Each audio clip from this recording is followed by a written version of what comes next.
Hey everyone, and welcome back. I wanted to offer a quick gradebook check-in. This could be the time of the year where maybe we're working on here at the beginning of the quarter, setting up our gradebooks or thinking about how to use them in the most efficient ways such that we're able to provide students with the necessary grade information they need throughout the quarter when we're teaching, and also that we have the most powerful tools available to us in terms of thinking about using a gradebook, and maybe as we've discovered with some of our technology uses during COVID, to try to not do too much in terms of using whatever gradebook that you're using. I want to mention that we have two gradebooks available. There's the Passport gradebook, we'll look at both, and the Canvas gradebook. So the Canvas gradebook, of course, is integrated into your Canvas shell, and it has, I would say, according to just my looking at the two and comparing them, I think a little more bells and whistles, to use and take advantage of. And the Passport gradebook, of course, is what's on our main system at the college, and it's also the way that you will submit your grades at the end of the quarter. I remember the old days when we didn't do this electronically. We actually, on a piece of paper, would fill out the letter grade and we would turn that in physically to admissions and records. Now we do everything on the Passport gradebook. Keep in mind, these two do not communicate with one another. So the one thing that you have to do, regardless of how you're approaching things in your class, is make sure that the final grades make it into Passport. But if you're using Canvas, there are some easy ways certainly to download a spreadsheet, an Excel file, a CSV file that will allow you to quickly enter a final grade into Passport. So not a lot of steps, really one or two steps at the end when you just put in the letter grades. And just as a reminder, there are some other videos out there. John Kingsbury provided a Passport gradebook, The Basics Overview, and he has been our liaison for Passport gradebook for many years. And Trevor Thomas provided an overview of Canvas gradebook. So I'll include the links with this video so you could check those two out.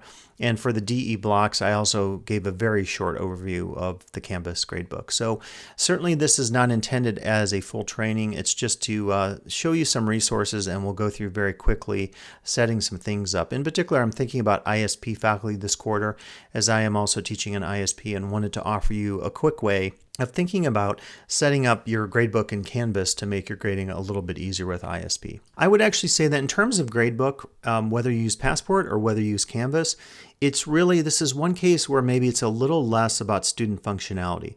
Certainly we want to give students the opportunity to check their grades, but you can certainly think about what this is going to look like when a student checks his or her grade in your class.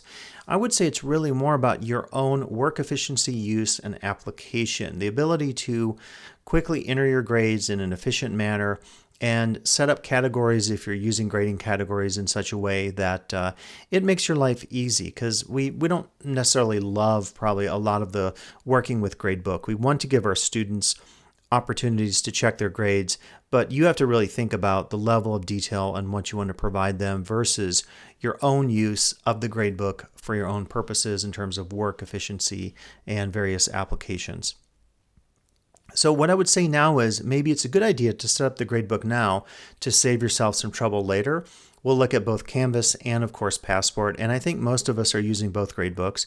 And don't worry about using every feature, use what works for you. I think that's a really good tip to remember, because anytime you add more and more features, it's just like I say with technology. You have to use those features, you have to spend time understanding them, and you have to spend time tabulating or working with whatever those features are. And once we get into the two gradebooks, we can have a little better sense of what we're talking about here. So let's take this opportunity to jump into both the Canvas and Passport gradebooks. Just as a FYI for FERPA, if anything comes up with a student name in post-production here, I will be taking away any of those names. So that is very important not to share any of that publicly. So if you're doing any Zooms, you just wouldn't want to show publicly a gradebook and have that recorded or even seen by another student. And the FERPA issues are certainly important. So we could start by logging onto the Passport gradebook. You just log in with your credentials from your Passport link. And then you're going to find the gradebook here on the right-hand side. Typically, I think it's the same for everybody. If you're accessing rosters, like department rosters, they're down here. Your gradebook should be up here at the top, so you'll select the section. And it may actually have some of your old gradebook data in there, so I can just select fall 2020, and therefore I am not looking at everything else. I have to hit the submit button and it reloads. So I have two classes this quarter, Crime and Society, which is my ISP, and Visual Anthropology. Regardless of what I'm doing in a class, at some point, and at some point that's probably at the very least by the end of the quarter, I have to think about setting up my gradebook. And you can click on the Gradebook wizard. And what I already did was I set this up using the default LTCC gradebook. And the default LTCC gradebook is pretty easy to use. It's basically just set up to put in your final grades. If you don't have it set up, it's going to ask you to use the Gradebook Setup Wizard to create the gradebook. So because I'm only interested in using this this is my ISP, you could probably get that sense from the Y1 here. So for the ISP, students are not having the ability to interact as other students do.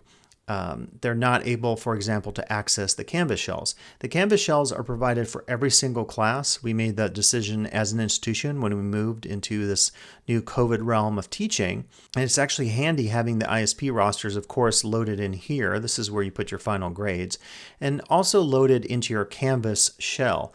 And if you have any questions about that, you can reach out to me or Trevor to talk about whether or not, or maybe why your Canvas class isn't showing up, say, for an incarcerated student program class. But mine showed up starting a couple days ago, so it should be there.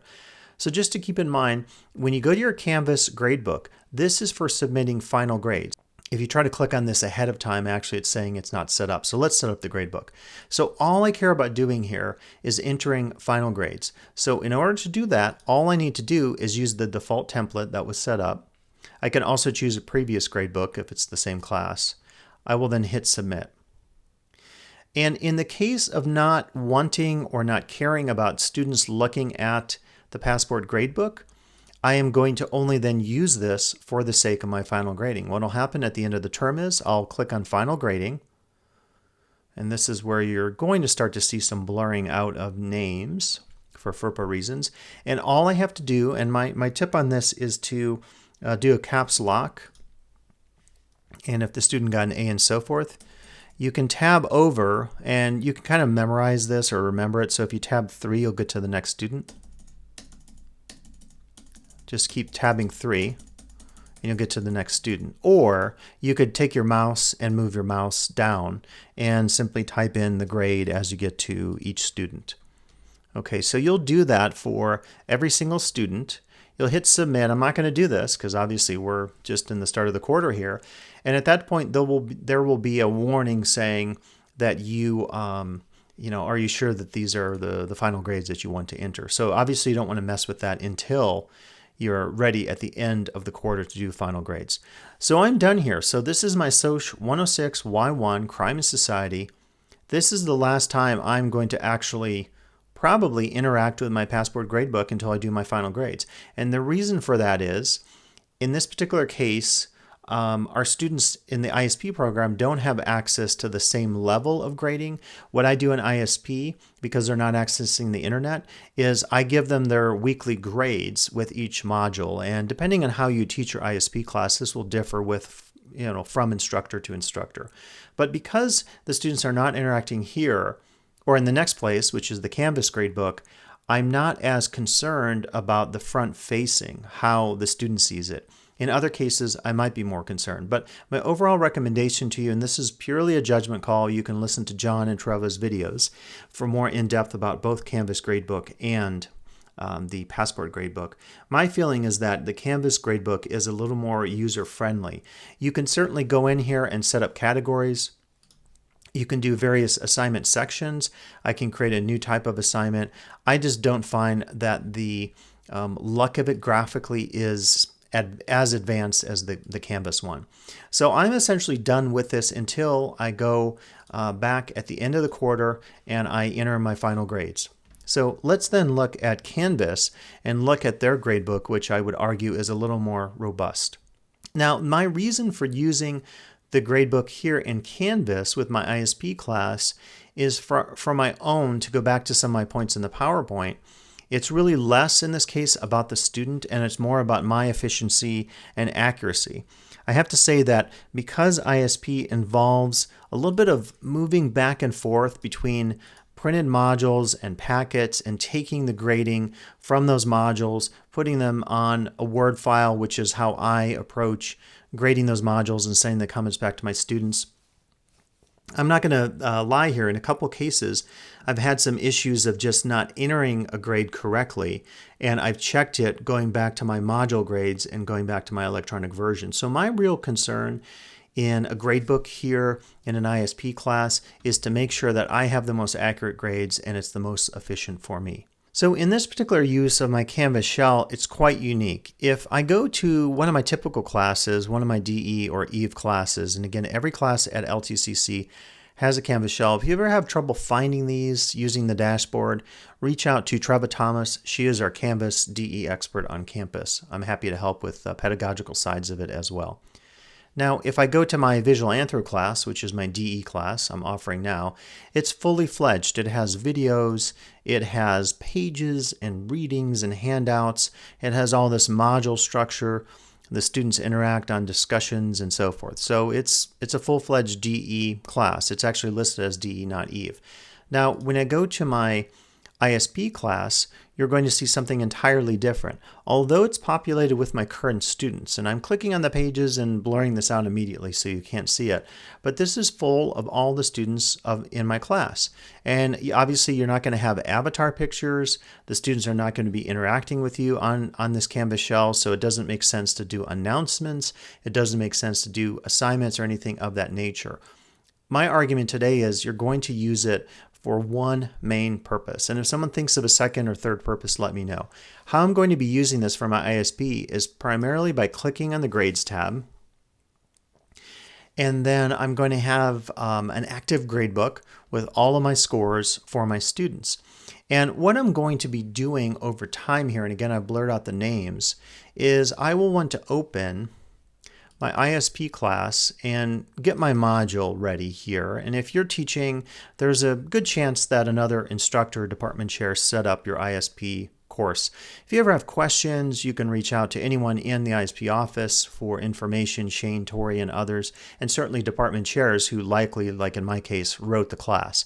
So when I wrote this class, maybe like a lot of you, if you wrote an ISP class, I was interested in establishing a grading scale and also laying out the work for students. So this is where I lay out the work. There's a quiz for every module. They read 2 chapters and then submit 2 questions, unique questions for each chapter, 5 total. And there are some choices that they can make. And that's something I always check by hand. So what I've done is I've set up the work here, and there's also a proctored final exam. And then I have a grading scale out of 700 points. So what I'm going to be doing is translating this grading scale and all the assignments into my Canvas gradebook. Now, if I do the Passport gradebook, I'm doing the exact same thing, right? I'm going through here and I'm translating each of the assignments. I'm creating assignment categories, and then I'm putting in all my points. And at the end, this will add up to 700 points. And then every time I grade a module, I can go in here and enter that student's grade, and then it can be calculated at the end of the quarter. So that's the ultimate goal of this, is really to take the student's work in the ISP class and to make sure it gets translated correctly into the gradebook. My recommendation is, starting here in week 1 or week 2, take all your points that are assigned in the class. And in this case, the points are assigned in 3 main categories. Chapter quizzes were 216 points. That's the total. And you can always do your math at the end and make sure that this adds up to everything once all the 6 quizzes are done. But when I set up an assignment, I want to make sure that each of those is worth 36 points, and there are 6 of those. So what I could begin to do is I could go to my gradebook, and if I've set these assignments up, you're going to see them here. So I've already done the Module 1 quiz. If I wanted to, I could go in here, and the Canvas gradebook is as full-fledged a gradebook that I've seen. There's a lot of opportunities for sorting. You can at any time click on a student and get information about that student. In this case, things like activity report will not apply because our ISP students do not interact with us in an online format. In the future, if we have Chromebooks or something like that, then there's a chance that all of this would change. And I think that would be exciting if that happens. I know that's a lot of big hurdles. And with COVID, trying to get the Department of Corrections to probably do this stuff now would be really challenging. All of us are super challenged under COVID. So the gradebook is going to show me and give me options for tabulating grades and looking at particular scores. Keep in mind, if I want to set up anything in the gradebook, I need to go back to the main class page. And again, this is blank because students are not interacting with this. I'm not going to load a syllabus or have announcements because the students cannot see it because they are currently in an institution of corrections. So the only thing I'm probably doing is clicking on grades, maybe people, and certainly assignments. I want to use my assignment categories in a way that they will then be reflected, the structure, on the gradebook. So let me just, for the sake of looking at this, show you how to add an assignment and also assignment groups. So this actually is the very brief view. So if I wanted to add a new assignment here, give it a name, I could put a due date and points. I like to click on the more options because this is the full-fledged view of everything. It's just like if you're on YouTube editing things, you can get full-fledged editor or you can get the more basic version of things. So what I could do is I've already had quiz 1 set up. So let's set up quiz 2. And I'm going to cut and paste this because I'll use it more than once. I know, based on my module here, that each quiz is 36 points and I need 6 of these. And if you do the math, that adds up to 216. So I can automatically put 36 in. This is the point here that if you didn't have an assignment group set up, you would want to set up that group. I particularly like assignment groups because it allows me to carefully go through and see all the students' scores. I can differentiate between the number of points or percentages of points in the class that they performed in the quizzes versus the final exam and also the essay questions. So for me, having 3 assignment groups is going to be very useful for me having an overview of how the students are doing and giving them tips on improvement throughout the quarter. So I already have quizzes set up as a group. So I understand that. I could choose letter grade, GPA, not graded, percentage, etc. I'm a point person, so everything I've always done in close to 30 years of teaching has been by points. So I always do points.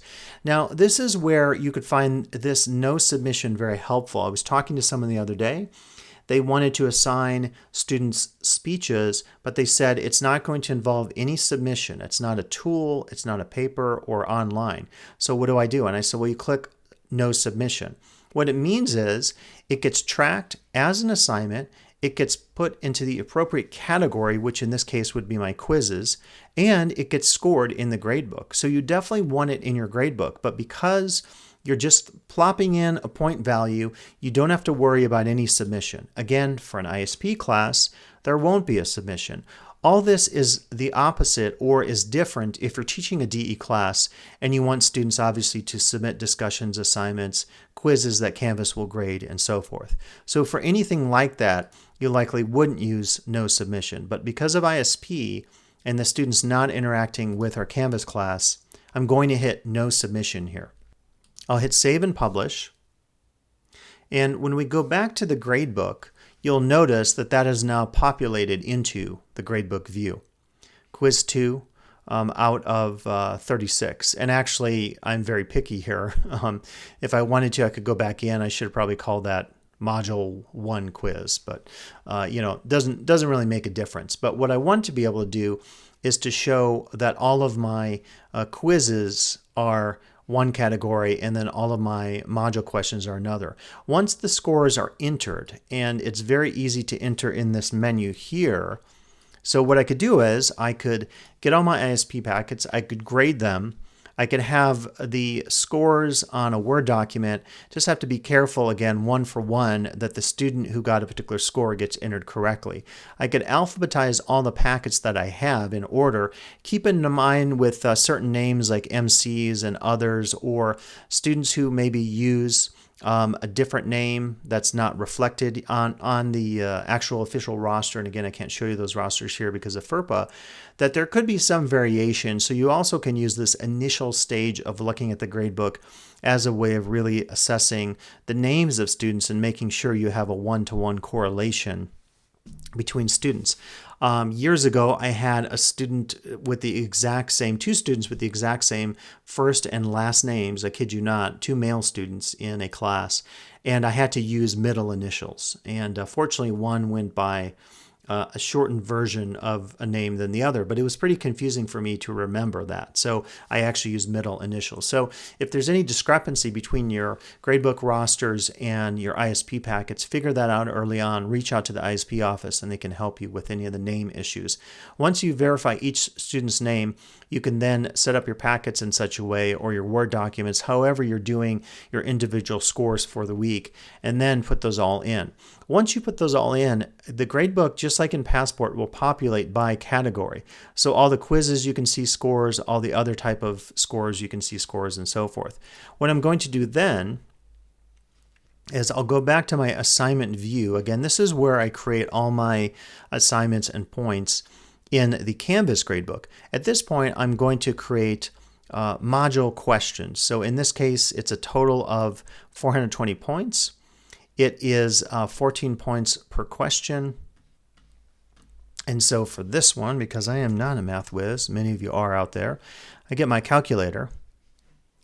And what I'm going to do is I'm just going to take here 14 points per question. Each week is going to be 5 questions. And that is going to be 70 points.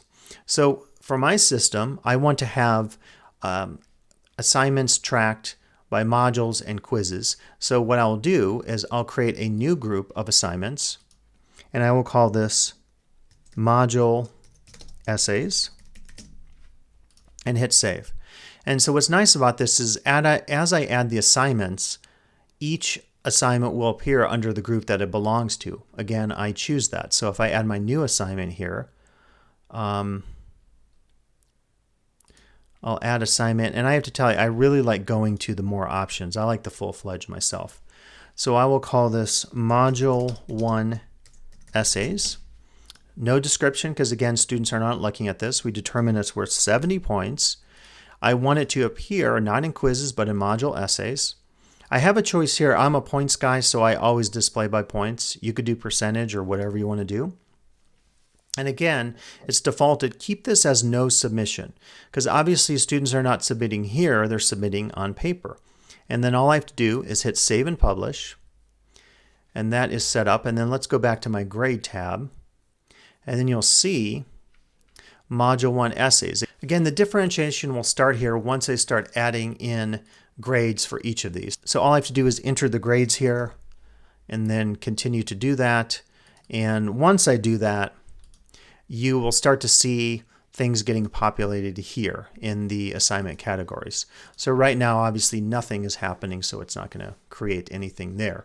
But it's very nice because then I can track scores by the various assignments, the quizzes, the module essays, and then I'll create a third one, call it the final exam, because the class also has a final exam that's worth 64 points. So I will, in total, have 3 categories here, and I think this will make it easier for me to grade things. I can start with the quizzes, go through all those grades. I can then go in and take my scores from however I grade my ISP essays, if it's a Word document or on paper, and put all those scores in as well. And once I do that, I can go back and double check. So I think the Canvas Gradebook is really full-fledged, and it gives you opportunities to work pretty efficiently with entering ISP grades. And I'm focusing a lot on ISP grades because I think one challenge of ISP is taking a number of students, 35 or more students in a quarter, and figuring out all the grades for those students in a way that is removed from their direct work. Their direct work happens under incarceration, during incarceration. They send us their work in the mail, and then we translate that work and we grade it and work with it and give comments. But there is a little more of a disconnect than, say, working directly on a discussion in Canvas with a DE or EVE class and reading that student's posts. There's a physicality to it, if you will, even though it's virtual, and then putting the grade in. So it's a different way of working with things in ISP because we have this stage of the mail and because we are physically distant from our students and they're physically distant from us. It's a little philosophical, but I think it creates a bit of a hurdle, at least I find, in the stage of taking the ISP work and translating it into the gradebook in Canvas. So what you could do at the end of the quarter then is, after all these grades are entered, you can always go back and download the whole gradebook as a CSV file. You can go in here and work on any advanced features, late policies, and all this kind of stuff. So once this starts to populate with scores, you'll have opportunities to really customize things and analyze and work with the quantitative side of things as much as you desire to do. A lot of options here also for viewing and filtering and different actions, importing and exporting. So this would be the a CSV file export, and it'll let you know when that export is done, and it typically, you saw the icon, will end up in the downloads folder on your computer. So Canvas Gradebook for me is going to be my go-to gradebook for ISP this quarter. I'll let you know how that goes. Again, if you use Passport Gradebook, that's also fine. Now, at the end of the quarter, when you have all your totals, and you could think of how you want to do this, and just to show you, it's not going to be very, this is not going to help us too much right now, because there aren't any scores in the gradebook, but let me just load it. CSV on my computer might be numbers, and so it will load up into numbers. Again, I'm going to be blurring out the student information.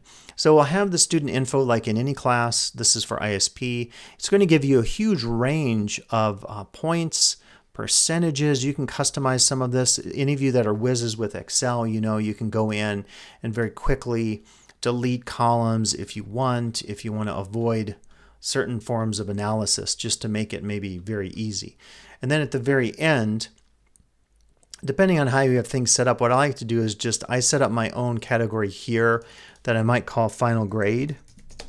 And I will actually put in a letter grade here based on the total points. And I have my scale laid out for my students and for my own sake. On my syllabus, it's a pure 90, 80, 70, 60, so every 10%, which would be 70 points out of 700.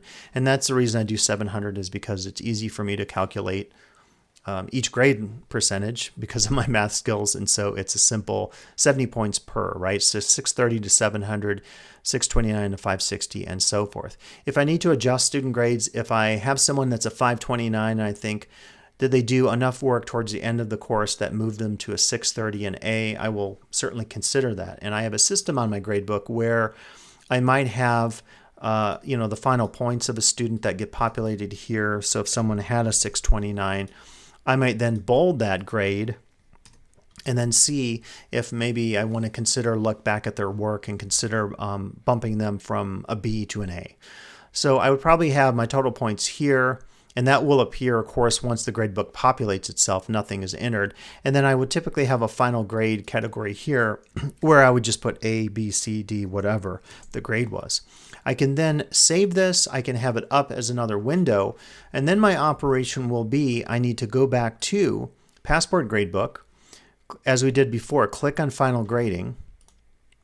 It's telling me I'm not logged in here, so I have to re-log in. It's a little bit of a quirk I've noticed here on Passport. I sometimes have to start over. The logout time seems to be pretty quick, I've noticed. Let's see if it did it again. Okay, it's back again, so I have to reset this. And then I have to hit Submit so I can filter that out. So I'd click on Crime and Society. I would click on Final Grading. And again, I set this up with the basic Passport Gradebook. What I would then do is I would have my spreadsheet open with my final grades, or I could print this out on paper, and then I would just go back and forth and take my grade after I've looked at them, adjusted them, as in this case with the 629, and then I would put the final grade in here. When I'm done with all that, I would scroll to the bottom and hit Submit. And again, for the more in-depth conversation or discussion of the two gradebooks, the Canvas Gradebook and the Gradebook in Passport, I would really recommend looking at the videos that we talked about earlier, because those have much more detail about all of these issues.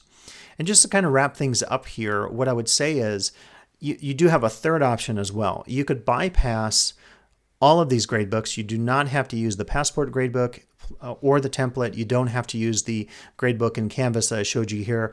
You could have your own gradebook program. There are numerous online and app-based gradebooks where you could simply import CSV files, say with your rosters from your class or classes, and then set up your own categories, enter it that way. That could be an option, certainly, just to have the ease of maybe working on your iPad or phone and clicking buttons instead of having to use mouse and cursors to enter in your points and all that kind of stuff and calculating the final grade. If you decide to do that, of course, do the same thing that we did with the Canvas gradebook and then just open up the spreadsheet that you've created from that process, like we have here, and then open up your Passport gradebook as we discussed, and then simply enter the grades using your own spreadsheet. So think about that if that is maybe something easier for you to do. So again, my recommendation is to use only the functions in the gradebook that make sense for you, to not overdo it, to think of it as a way of really working with your own efficiency and your own work patterns in such a way that it makes the most sense for your own setup. Students certainly should have access to grading information, but very often what they desire is more the qualitative stuff, like, hey, tell me what I need to do a better job on my quizzes, or how do I do a better job on this lab? And that is never ascertained by a student from a number. The number just tells them how well they did or not. But the qualitative stuff is what really matters when you have to engage with those students and say, here's what you should do to improve your work in the class. And it's something probably all of us do in our ISP modules. If students are responding to questions as they do in this crime and society class, or they take these quizzes, then, if they don't do a good job on explaining why criminology is scientific, they're never going to learn how to do better the next time around from just getting a number or a percentage or a letter grade. The only way is through that direct intervention of comments on their work, office hours submission forms, and all that kind of stuff. So it's a good reminder that we operate fully with quantitative and qualitative data or information when we're working with student grades and developing their skills in a class. So that is it for today. If you have any other questions, reach out to me. Also watch those other good videos that Treva and John did for us talking about Passport Gradebook and Canvas Gradebook. If things come up, just drop me a line and we can set up a time to do a Zoom workshop to talk about grades or any other issues that you might have related to LTCC teaching and learning. Thanks for listening, and I'll be back shortly with another video like this one.